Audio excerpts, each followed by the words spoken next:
Okay, hi guys, welcome back to the Heat Geek channel. So today's episode kind of comes along from the last episode, which if you haven't seen, we interviewed Professor Richard Betts, who explained that basically climate change is happening and we need to do something about it. This one is about what we're going to do and how we're going to go about it.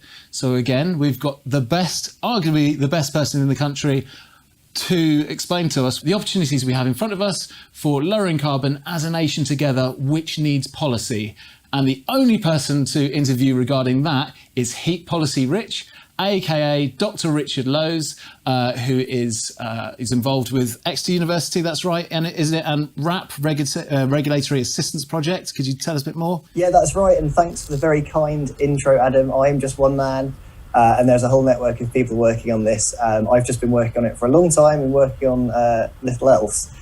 So I'm currently working primarily for the Regulatory Assistance Project, who is a not-for-profit think tank based in the US. We've got teams around the world and we work on energy policy. I'm in the Europe team and I lead a lot of the thinking around heat. I'm not the only one.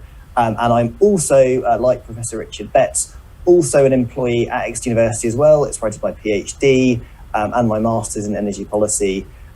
So yeah, some connections there. Only the high level people are able to come onto this channel. Obviously, we get the best of the best.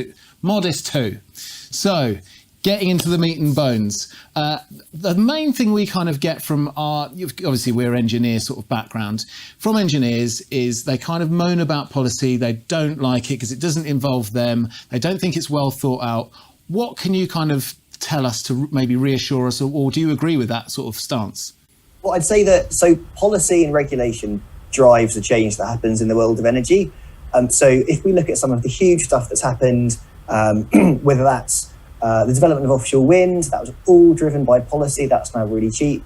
Even looking further back to the development of gas in the UK, North Sea gas, the expansion of the gas grid, that was all government-led, that's policy decisions and politicians deciding to do things. More recently, condensing boilers, again, that was a policy decision that flipped the market in the UK overnight.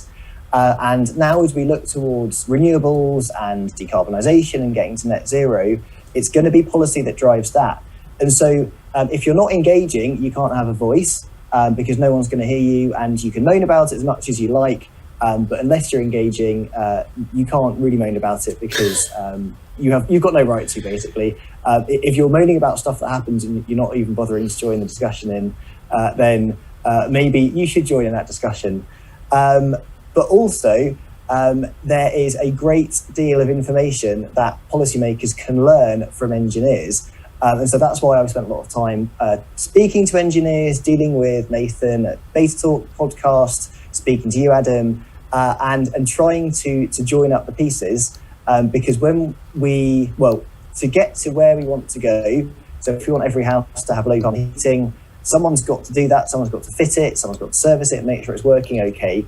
And that someone is going to be your heating engineers and your plumbers, because they are the people that currently do it. We need more of them, we need more plumbers and heating engineers, and we need them to be doing something slightly different. And so, yeah, there we go. What can I say? Policy is hugely important for energy, and you should definitely spend more time thinking about it, because if you don't think about it, you will be overtaken. Now, this is why Richard is the number one policy guy in the UK, because he struck on the exact thing I say on at least half of our episodes. The most important person in your home at any point in your transition is the engineer, the last person putting stuff together, the guy connecting the pipes. And Richard's realised and recognised that, which is why he engages with them, which is how he's done so well.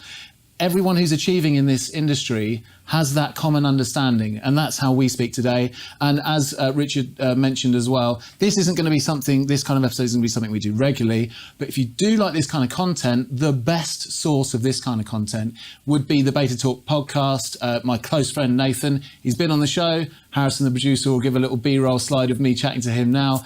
That's a fantastic podcast to join on to, so make sure you subscribe to that and sort of keep updated. So, moving on, one of the drivers outside of policy that is making I say outside policy, it's very closely linked, obviously, that's driving a change already is energy pricing. Now, as you know, you're a down-to-earth guy, you're aware people aren't going to be able to afford this. Why has the pricing gone up? the common thing you'll hear is it's energy suppliers who want to make loads more money, and they've made loads of money already. They're just taking the mick in some sort of scenario. I don't know, maybe that's true. What's your kind of either argument back, or do you agree to that kind of argument? It's just energy suppliers taking the mick. Well, if you'd asked me the question 5 years ago, I think I'd have said, yes, some energy suppliers are taking the mick. And they were, and there were all of these sticky customers who'd never switched energy supplier, primarily British Gas accounts, who'd been with British Gas since it was privatised and had just been kept on those high tariffs. But what happened a good few years ago now was that a price cap was introduced, and that effectively means that every supplier has to offer a tariff as a standard tariff to customers, which means that their profits are effectively capped. And so this isn't really a supplier issue, this is a wholesale market issue. And so the reason the prices have shot up so much is twofold, really, although they've both come together almost as if it was planned, and it may well have been. And so first of all, we'd had COVID, we'd had lockdowns, the world had been going slow for a couple of years. It started ramping up again. And naturally, that then meant that there was an increase for gas demand. And what that does is that it means that the gas price goes up. And that's pretty standard in any market. If supply is squeezed, the price will go up in order to pull more supply in. So that was going on from October last year. Basically, prices were going up. And then Russia and Putin decided to invade the Ukraine. And this was at a time when gas prices were already squeezed. And that in itself has sent shockwaves around the market. The world is trying to wean itself off fossil fuels. So lots of EU's, or lots of European gas, I should say, does come from Russia, or did come from Russia. Vast majority of German gas came from Russia. And this whole network's connected. So if the price of gas in Germany goes up, therefore the price in France goes up. And we're connected to France via interconnectors. There's a global market for gas. You can buy it via ships, tankers, pipelines, all different ways. But because of this squeeze, the wholesale price of gas has gone up. And that is the main reason, those two things together, that the squeeze after COVID and then the invasion of Ukraine and Putin basically playing games with gas supply is the reason that gas prices have gone up so much. And when we say so much, they've gone up multiple times. We're not talking about a doubling. We're talking about a wholesale price of gas, which is a level no one ever thought could happen. We're talking from gas being 2 pence a unit going to 10 times that amount, and lots more at some points in time. So you the key thing I'm hearing from you so far, I was asking about electricity, you're talking about gas. Isn't electricity different? Well, so for the UK, I guess there's two things to say. One is that we're a special case in that we've got loads of people connected to the gas grid for heating. So we basically have one of the gassiest heating systems in the world. When I've looked before, we were only beaten by the Netherlands, so we've got about 85% of homes connected. The Netherlands has got something like 96% of homes connected to the gas grid. So that means that for heating, which is a huge part of the energy that we use in homes, that by far the biggest part, the impact on household budgets is huge because that gas price has a direct knock-on to the cost of the stuff that they're buying, because the actual price of the gas that you're using to put in your cooker or in your boiler, that is directly linked to that international gas price, which has been increased by COVID and then screwed over by Putin, basically. And then electricity is the second part there. So the power system in the UK is extremely variable, and it's got lots of different sources. So we've got nuclear that trundles along the bottom. We've got lots of renewables, including wind and solar, and increasingly offshore wind. We've got some biomass, although whether that's really sustainable or renewable is questionable. But because the system has these big peaks, when people turn their stuff on, and troughs in the middle of the day and overnight when stuff goes off, something has to follow those peaks and troughs. And gas power stations are really good at doing that because you can turn them on and off quite easily without losing much efficiency, and because they can run at various loads. And historically, gas has been used like that. We've burnt a lot of it, but also we've used it basically to sort of crank it up as and when necessary. And so what the situation we're in now is that the gas prices obviously increased a lot, and that directly knocks on the electricity price. And while only about 40% of our electricity comes from gas, something like that, and it varies across the year, the way that the market is designed and set up and this is quite normal for electricity markets around the world, is that the most expensive thing on the system sets the price for the whole system. Right. This is called marginal pricing. And I guess the example would be that it might be, you can get some eggs from your local farm, and it might cost that farmer only a few pence to produce the eggs because it's just sort of something that they do. And in the supermarket, it costs, I don't know, £2 for a dozen eggs, something like that. That person on the farm is not going to sell them for 30 pence. They're going to sell them for £2, and they're selling them at the marginal price. And what that means, though, for that farmer is that if the price of eggs in the supermarket goes up £6, they might think, well, I can charge £6 for my eggs, so I might as well push the price up. And it's not cost me anything. They've not had to do anything to make those eggs any more expensive, but they might think I might just charge £5 or £6, whatever it is. And that's the same as how marginal pricing works in the power market. It's a bit different because the power market's been designed specifically in that way, because economists think that's the most efficient way for a market to work. And there are some good arguments for that. But what it means is that even though we've got lots of renewables in the system that are relatively cheap to run, that have zero running costs because they've got no fuel input, gas is setting the price whenever it's on. And so because of that, and because gas is now so expensive, Right. it's basically pushing up the entire price of the electricity market. That makes total sense. Right. Let me try and put that in a language I'm going to understand. So actually, just for clarification, when gas is switched off, let's say there's an oversupply of energy in the market, we go back to what I suppose the renewables can compete with each other. So it goes back to a competitive market. The minute there's 1 kilowatt of gas being produced, everyone else is like, well, they're charging that, I'm going to charge the same, and they maximise the renewable owners maximise their profit, or is that just are they forcing people to charge the same so to keep the gas companies going? Yeah, so it's not that people are choosing necessarily to do this, although there is an element of windfall here because people are making more money than expected to. Yeah. But the way the system is designed is it's called pay as cleared, and that's basically auction terminology. If the clearing price is £200 a megawatt hour, everything that's running for that particular half-hour period gets £200. Right. And there are some exceptions to that, but that's the general market design. That makes sense. Wow, that's yeah. I mean, it makes perfect sense now, as it doesn't make sense if we want to purchase just green energy. Is a big change in storage potentially just going to undermine all of this? Because it means that 1 kilowatt that's produced won't need to be produced anymore. I suppose it would have a marginal effect at least. Well, the thing is, it's the scale of gas that we use at the moment.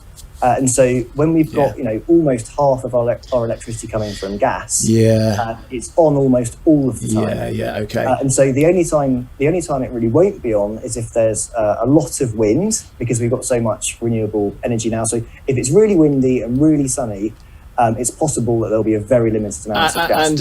And at a time when no one's got anything on, so windy at night, for example. Okay, right. So if this was unlinked in some way, what would happen to electricity prices? Would everyone have to get onto a variable rate tariff, or would they all drop? Or do we know, or has there been a study? Well, you can unlink it yourself a bit if you want to. So if you have solar panels on your roof, you're effectively unlinking your house from the market.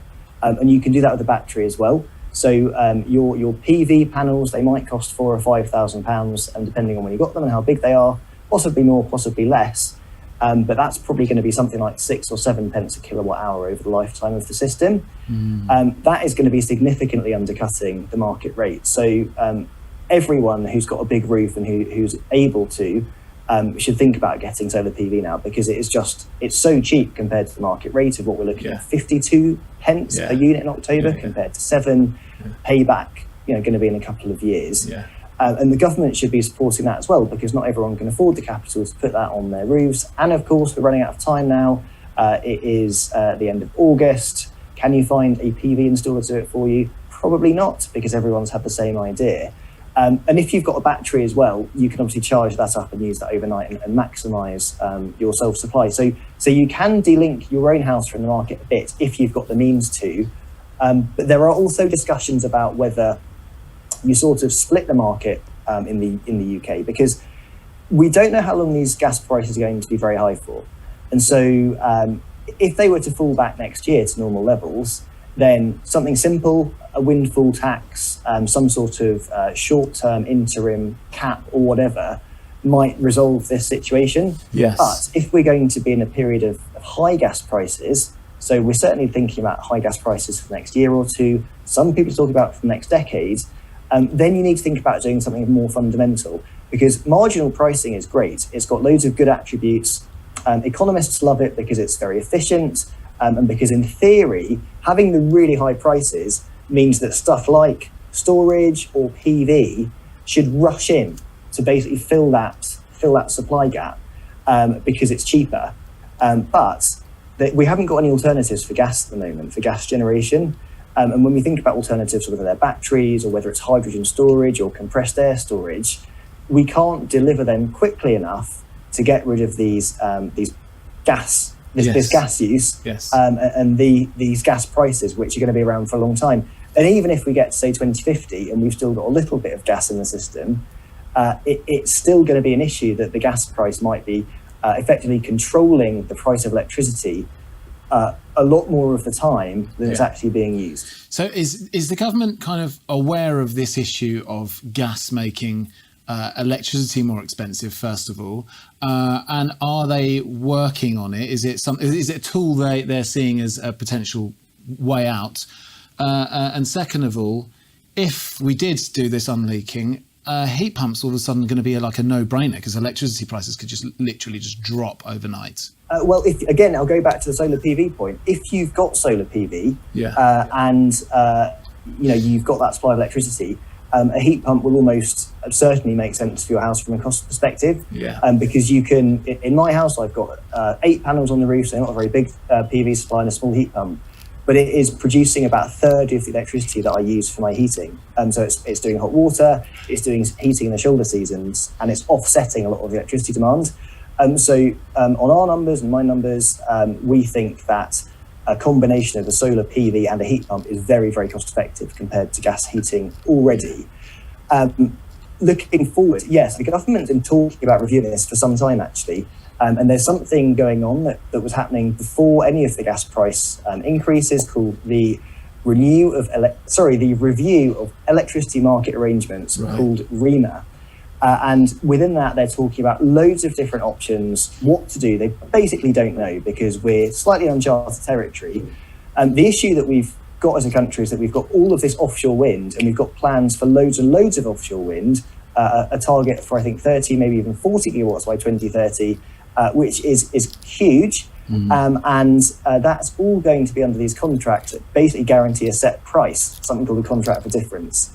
And because the chunk is going to be so huge, you're effectively taking a lot of that electricity out of the market altogether, because it's having a set price rather than being exposed to this marginal pricing system.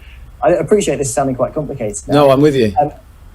But if you've got this big chunk of offshore wind and all the existing renewables, the solar and the onshore wind that we've got already, we're talking about maybe 50 or 60 gigawatts of supply. That's equivalent to peak demand at the moment. And then you've got gas topping it up. So what they're thinking about, and what all sorts of people are thinking about, is, do we have one market, one sort of pool or pot for this low carbon stuff that gets this guaranteed price? And then do we have a separate market for stuff that is flexible, like gas, like storage, like other stuff that might come onto the system? And how do those two things work together? And no one's quite got there yet, but these discussions are ongoing. I mean, if it's cracked, and it might be cracked, and we're talking about offshore wind coming in at 40 pounds a megawatt hour. I'm sorry, I'm being attacked by my dog now. Offshore wind's coming in at £40 a megawatt hour. That's effectively 4 pence per kilowatt hour for a unit of renewable electricity. At wholesale prices? At wholesale prices. So what would that translate to? Well, you probably need to add maybe 3 or 4 pence on for the transmission and distribution. But we're still talking about electricity maybe reaching homes at 6 or 7 pence. And that's compared to a current gas price of about 10 pence, maybe going up to 15 pence. So those units of electricity look really, really cheap, even compared to gas. And then when you put them into a heat pump, it looks incredibly cheap. So you've got something that could be potentially much, much cheaper than gas. That's not going to be the whole system, because you've still got the stuff to balance it, the gas coming in when it's cold, all of that sort of stuff. But you can see if half of your energy is coming from renewables and half is coming from gas, or maybe 3/4 from renewables, that big chunk of cheap stuff could make a really big difference to bills. Is there like a point we're going to get with renewables generation where it starts to tip the balance? Because obviously with the 40% gas thing, it's basically on all the time. Gas is always there. Are we going to get to the point where it starts sort of etching in and starts turning off gas, and we're all of a sudden going to see things going, if we stayed the same, kind of ducking and diving quite a lot randomly? And if so, when are we kind of on track to hit that point? Like, or is this a point that's being looked at all? Well, we've already got there a few times. Yeah. And so if any of your viewers, or if you use the Octopus Agile tariff, that is a wholesale linked tariff that changes every half an hour. It's not been very good for the past few months because the wholesale price has been so high. And so if you're on the Octopus Agile tariff now, you're not getting a very good deal compared to other stuff on the market because the suppliers have hedged against the wholesale prices a bit. Had you been on it a couple of years ago, you'd have seen prices sometimes going negative. And when the prices are going negative, basically that means that there's more energy being generated than there is demand. And so effectively people are paying back the system to turn off. So those events have happened, and they do happen, and they will happen even more.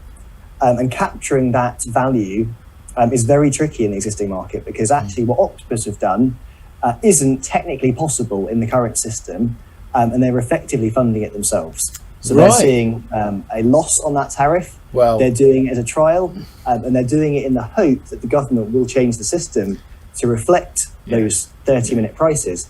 But currently, if you're an energy supplier, there's no incentive on you to actually do anything like that. Yeah, that's not the only area that they're kind of doing that sort of thing to pave the way. And rightly so, we need disruptors, right? And they are currently the disruptor in our area. Right, so, okay, moving on, more back onto policy. 450 million for heat pumps.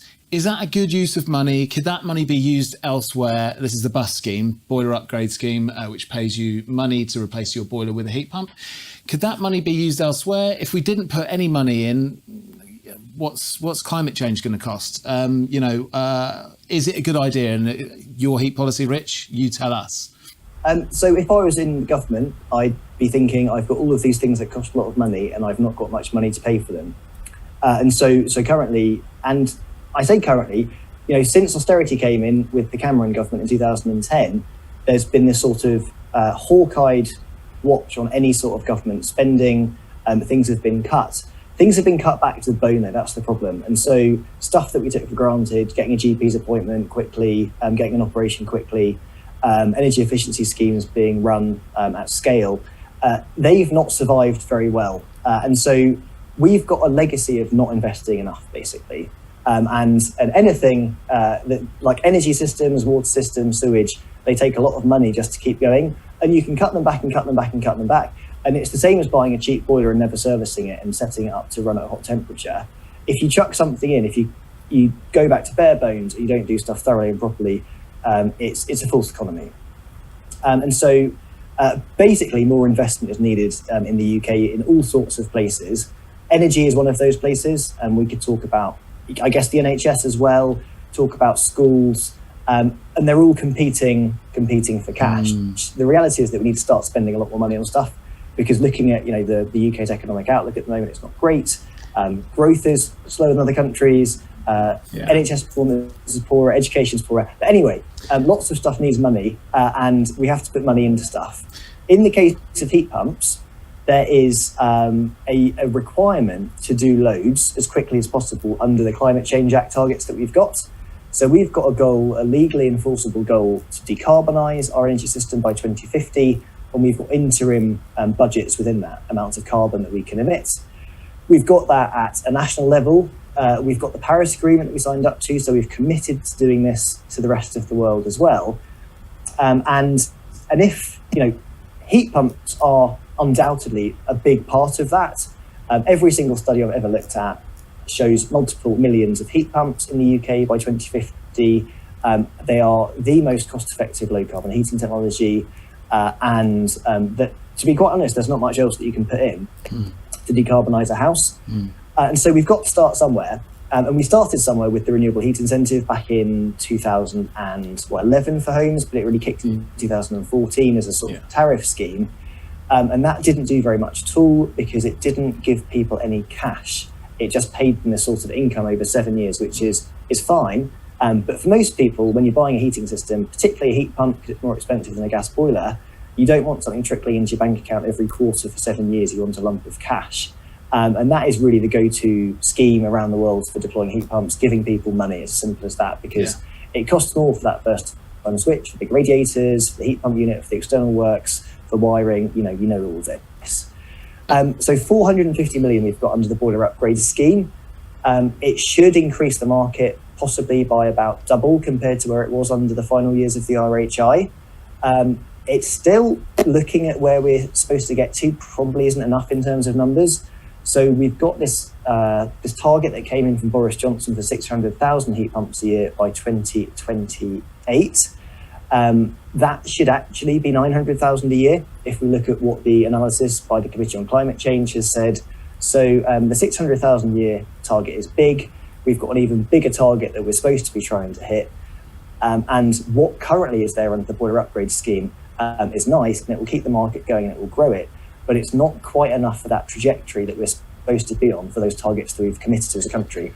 So I'd argue that there's challenges for money everywhere, but it's not in government spending sort of scale of investment. It's not huge. And when you think a nuclear power station costs something like 20 or 30 billion pounds. How much? 20 or 30 billion for a nuke. Oh, right. Yeah. So, compared to that, and the energy levels are similar, you're extracting lots and lots of heat from the environment, heat pumps. So 450 million sounds relatively small, but you could fund quite a few schools and hospitals with that as well. So these are the things that the government will be weighing up. Well, I mean, just as a personal note as well, and this isn't a political channel, there's also Keynesian economics, right? So if you're putting in something, especially that's as spread out, and like building a nuclear power station, you could be employing people from different countries, France or China, for example, to come in and help build that. By doing something that's helping small grassroots businesses, plumbers, heating engineers, you're literally injecting into the economy. They go to their local shop, they spend their money. It generates economic activity, which we need now more than ever before, more than a long time.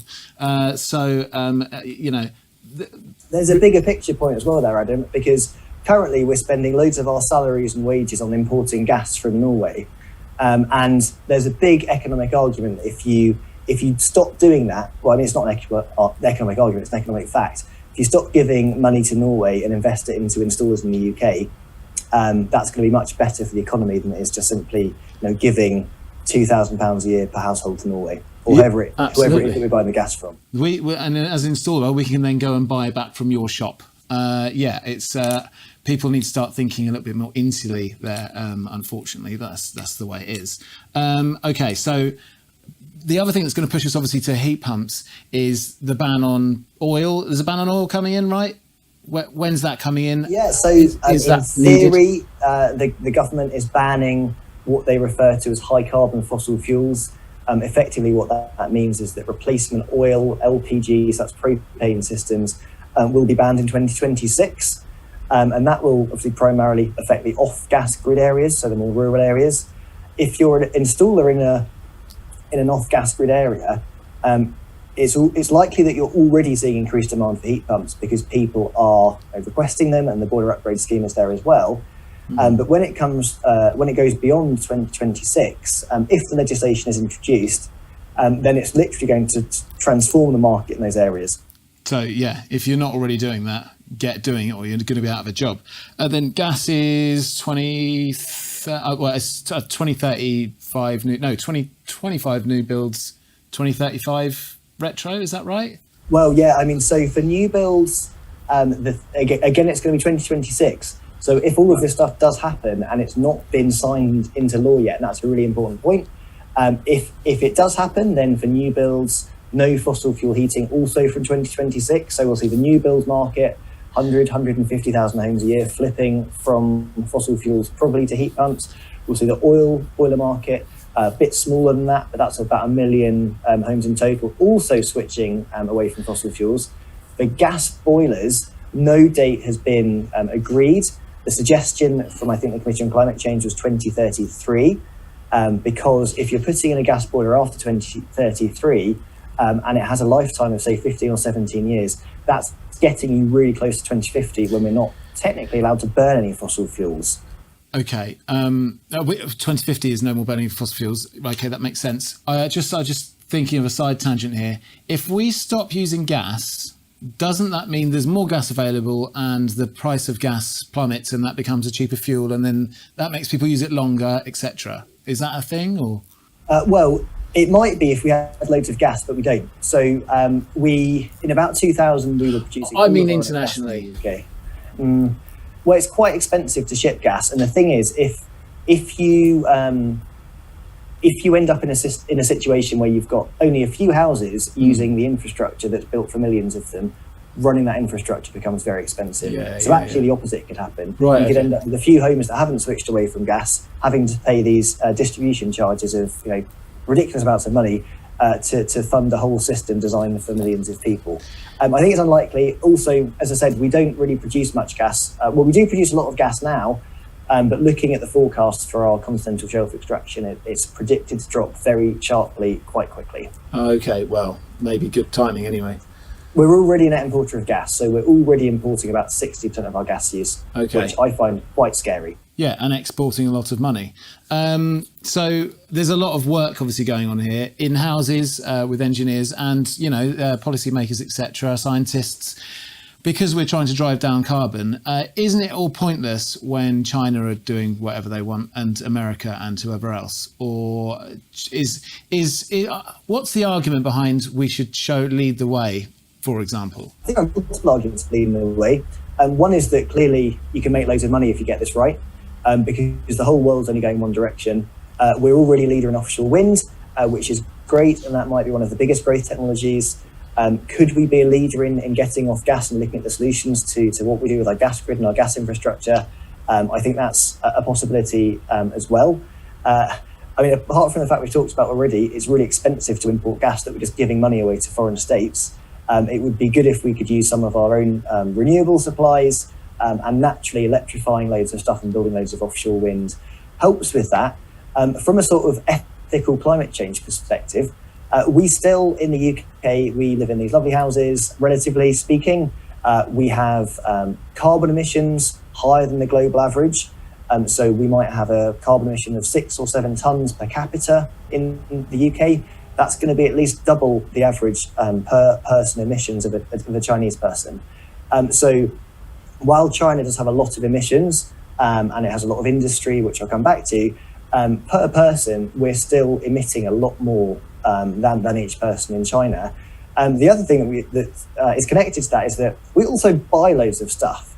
We buy TVs, we buy furniture, whatever, chuck it on Amazon Prime, go to Alibaba, buy something you're never going to use, it's a bit of fun. Likely it is that's been made in a developing country or in China, where they've got dirty infrastructure. And we're consuming this stuff. We're effectively funding that dirty energy. So people, when they talk about what China is doing, they need to be, or any country for that matter, they need to be really careful that they're not buying loads of absolute rubbish that they don't need, that's been made in a dirty environment, because they're causing those emissions elsewhere. The other thing is that historically, we started the Industrial Revolution in the UK. It started literally around the corner from me in Cornwall, where the first steam engine was used for pumping mine water out of a tin mine. We historically have pumped loads of greenhouse gases into the atmosphere. Okay, that was a long time ago, and I had no decision over that. I wasn't involved in that happening, but we've benefited from that. We're one of the richest nations in the world. We've got a very nice way of life. And it's built on that history. And if you look at our historical emissions of greenhouse gases that are still in the atmosphere, they're really high. And we should bear in mind history as well as what is currently going on. Yeah. Okay, in the short term, obviously there's an energy crisis. Is there anything that could be done regulatory or politically to help mitigate what's going on? What should the government be doing? Well, we're in a bit of a rut at the moment with the current contest over who's going to run the government. But it's getting too late to do anything really to the market to change it. And so I think it's so desperate now for a lot of people. If you're in an average house and bills are going to reach £3,500 a year, that's a huge amount of your income. The only thing government can do is target money and cash towards those people.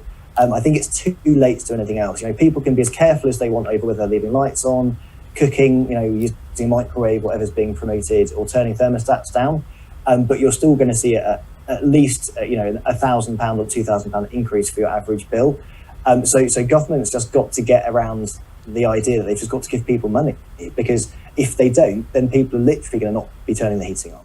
Yeah, which is disgusting. So, okay, right. There's so much. Thank you so much so far as well. That's amazing information.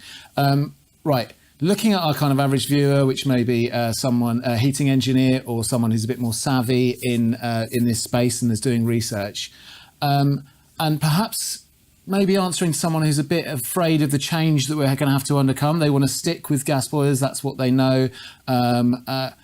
What kind of positive messages, and in the understanding of the context of energy and the price of energy, have you potentially got for them in like a summary? Well, I just say that I find this really exciting. Loads of people do as well. You can keep doing what you've been doing forever, but what's the saying? I think a change is as good as a rest. I thought you were going to say the definition of insanity is doing the same thing, expecting different results. I was told to keep this positive, Adam. So a change is as good as a rest. And when you look at the costs of stuff coming down, so solar PV has come down so much, offshore wind has come down so much. Once we start seeing people with roofs covered in solar, and once that becomes more common, because it will, and once we get offshore wind and more renewables on the system and the price of electricity coming down, it's going to become really obvious for homeowners what they've got to do for their future heating system. And this might happen quicker than it can even be regulated for. And so if you're an installer, it's not a huge leap of faith or knowledge to switch to heat pumps. You just need to be more careful about sizing radiators and checking flow rates and happy doing external work. And that's really it. And, Adam, your channel and your work can help people with that, because that's what you do. And I can watch the video. I'm not an engineer and I can understand it. And once you can do that, you're going to have, you've already got a job for life, and that's great, but you're going to have more of a job for life because the desperation of people to get heat pump fitted at the moment is amazing. People are waiting until next year, and it's only going to go one way if all of this stuff comes together. And so, as well as I think, feeling like you can do something to help the planet, that might not be what you want to do, but you might get a buzz from it, or it might make you happy. There's also going to be, a good, solid income from this, because if you are ahead of the curve in 5 years' time and stuff starts getting banned, you're going to be leading the way, and you're going to be the one showing others how to do this. So I'd say, get ahead of the curve. It's coming, and make sure. I'll do a sort of surfing analogy. Make sure you're ready for that big set to come in. Thank you so much for coming on. And if you're a heating engineer, jump on the Heat Geek course. You don't actually need to know the level that's in the Heat Geek course. It's very, very difficult, but that's for making like top tier engineers. If you want to know enough to install heat pumps, you can just follow the channel and I literally teach you it for free. The whole idea of the course is we've dissected that, drawn it out more, put it in the correct order to make sure you fully absorb it and you become a heating god. And that's beyond what is needed for a heat pump. It's really not very complicated. Don't be scared. And importantly as well, it's at the moment you've got a gas, if you're an engineer, your gas safe card that enables you to charge more money because you know how to do it safely. So does this amount of knowledge. If you've got this amount of knowledge, it's not just the card, it's your brain people are hiring. They can see more value in it and there's less likely to begrudge paying you good money. So again, thank you very much. And thank you for the shout out during your little speech at the end there, which I totally agree with. It's a very exciting time. It's very sad, obviously, for people in fuel poverty, and there's no taking away from that. But on the upside, there is great stuff happening, and you're a massive part of that. So thank you for coming on Heat Geek and letting us know what's going on in the energy market. There's tons of information there. You can follow Dr. Richard Lowes on Twitter, which is Heat Policy Rich. No underscores or anything. How else can they get in contact and see stuff you're involved with? You can, follow Twitter is the best way, probably. Active also on LinkedIn and Facebook, and my webpage address is on my Twitter site. Also recently wrote an amazing paper on the feasibility of hydrogen boilers, which doesn't look You should good, definitely but put a link to that in the video. Okay, yep, let's put a link to that in the video. Harrison, that's your job. No problems. And if you like this video, hit the like button, subscribe, and we'll see you on the next one.